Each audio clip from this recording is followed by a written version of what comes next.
Nandito tayo ngayon sa may Honda Topline Las Piñas branch. Pag-uusapan natin ang Honda ADB 160 at kung magkano na nga ba siya ngayon. Kaya tara, samahan nyo ako mga tol. Natin kay Sir Normel, yes, yung ADB 160. Anong version to, sir? Unang version to, sir, ng ADB 160 natin, no?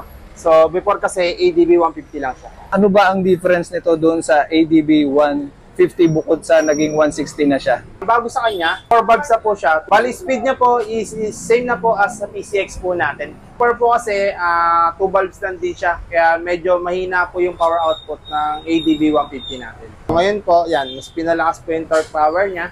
Tsaka yung fuel consumption na rin po at the same time. Binago rin po nila yung pagdating sa meter panel niya. Touch button niya rin po, no? So, iba na rin po. Parehas po disc brake, then ABS po yung unahan niya. May dinagdag din siya yung features, yung idling stop po na tinatawag natin, no? IDing stop, no? So, pag yung unit po is tumigil ka ng 3 to 5 seconds sa mga stoplight, once na tumigil yung unit is namamatay siya. Hindi naman totally namamatay, is nakarest lang yung makina niya. Unang-una, sir, nagkaroon talaga na yung Honda Beat nga na version 1. Apply na rin po sa kanya, sa PCX natin, at saka sa Click 160 po. Fuel consumption po nito is uma-average po siya ng 35 to 45 kilometers per liter.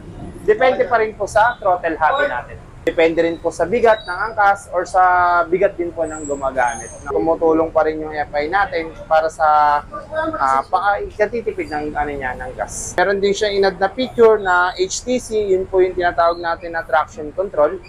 So, yung traction control po, yan, siya po yung nagbabalancing po ng unit natin to prevent slide po or pagkasemplang, lalo na po kung malalambot yung lupa. So, yun po yung nagbabalance na unit natin, no? Then, siya din po nag-a-adjust ng preno, ng ABS natin. Depende po sa situation na mangyayari. Agad dyan, sir, may oras na rin po naka-indicate, no?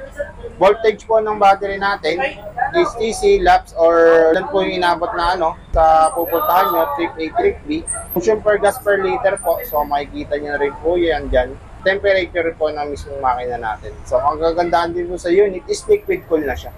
Malayo ang biyahe po, so nagpe-prevent po siya ng overheat po. Hindi po naka-on yung ABS niya, tsaka yung traction control din po. Kung halimbawa naman na gusto niyang palitan yung oras, long press niya lang po yung dalawang button. Yan. Ito na po yung function ngayon ng control panel na to dito sa may labas po. So, yan. Pwede pong siyang 12 hours, 24 hours pwede rin naman po. So, yan yung pinaka-mode niya, yung yes, control na yan. Opo. Ito lang po yung nagko-control sa oras kung gusto niyo i-adjust or hindi. Halimbawa po, all set na, pwede mo rin i-adjust yung meter panel niya. Kung gusto mo mas maliwanag o hindi, pwede po. So, yung LCD niya. Yes po. Fuel gauge din po, indicate na rin sa may baba. Pwede na tawag nating low and high beam po. Yan, itong switch na to. Busina niya po. Turn signal po. Yan, kaliwat kanan, nandito na rin po. Ito po yung on and off po, ng tinatawag natin ng idling stop po. Yan, may hazard na rin po siya. Okay. Yan, starting button po dito. Yung mga ilaw niya naman po is LED na po siya, no? Mas compact at mas pinarami na po yung ilaw niya. Kaya pag gabi po, mas maliwanag na talaga siya compare sa ADB natin na 150 po. Marami siyang ilaw. Lahat din ng ilaw niya, sir, is LED lights na rin po siya. Pati yung brake. Yes po, brake po, tail light, signal light po, lahat LED na po siya. Parang ADB rin naman po na 150 siya. Yan, na-adjust din yung windshield niya. Depende po sa long ride or sa iksiri ng natin, ng bibiyahin natin. So, yan. Angat lang po. Yan. Sa disc brake niya naman po, dyan dito, sir, yan, ABS channel na po siya. Yan.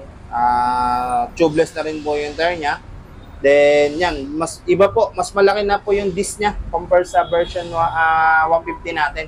Yung size na ito sa on-hand, sir, is 110 po by 80 by 14.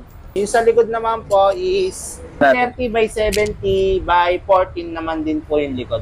Showa shock pa rin, sir, yung ginamit sa kanya. Ito naman po sa compartment, so isang baba lang po sa susian natin. So, sa may switch, push lang po yung baba. Tapos, magbubukas na po yan. 30 liters siya, sir. Medyo malaki na talaga siya pagdating sa compartment. Kasya din naman po full face helmet. Depende na lang po sa brand. Yung battery niya po, yan. Nandito na rin siya sa loob. Safety na po. Hindi siya mababasa. Mataas siya, no? Opo, mataas talaga siya. Yan, automatic na rin po siya. So, 8.1 po, full tank capacity niya. Magandahan din sa kanya, sir, na yung keyless na nga po siya. So, in case na halimbawa po na maiwan mo yung unit na nakabukas na ganyan, then yung susi mo is lumayo ka lang, sir, ng mga 1 meter lang, hindi na siya mapapagana. Or hindi na siya talaga mabubuksan totally. Halimbawa, sir, mga ganito lang kalayo. Diyan yung susi niya. So, pag i-try mo i-start yan, sir, hindi siya magti-trigger kasi nga nangihingi pa siya ng susi. Kailangan talaga, once na i-start yung unit, malapit mismo yung susi niya. So, iwas naaw na rin po. Yun po yung kagandahan sa kanya. At the same time, may alarm na rin po siya, no? So, same lang naman din na 150. May alarm din naman po siya. Yan. So, once nagalawin yung unit po, ibaba. Yan. Tutunog na po siya. Yan. Para ma-deactivate din po yung alarm niya, push natin yung susian po mismo. So, yun lang po kasi yung para ma-deactivate yung mismong alarm niya. So, pihit lang po uli once na okay na po. Dito naman sa Tambucho, ano yung nabago sa kanya? Yan, sir, mas pinalaki na rin po siya, no? Sa makikita natin, mas classic looking po siya. Before po kasi medyo maliit lang siya. Dadako naman tayo sa presyo ng ADB na to, no? Para malaman natin kung magkano siya. Ang presyo po ng ADB 160 natin is 167 po, 890. So, all in na po yun. Kung gusto po naman natin ng installment naman po, down payment na unit po is 22,000 po sa unit. Kung 1 year nyo po siya kukunin, is 16,894. Pag 2 years naman po, 56. Pag 3 years naman po, 7,564 po. So, may rebate po na 200 po yun to update yung bayad natin. All in down payment po, no? So, 26,000 po. 210. All in down payment na po. Kasama na yung registration? Yes, kasama na po yung registration, insurance sa motor, documents po. Maraming salamat pala kay sir at nagkaroon lang tayo ng konting information dito sa ADB 160, no? So, thank you, sir. Okay po. So yun nga mga tol, kung meron pa kayong mga katanungan, pwede nyo pong tawagan ang number na nasa screen. Maraming salamat sa panonood. Don't forget to like and subscribe. See you next vlog. Adios mga tol.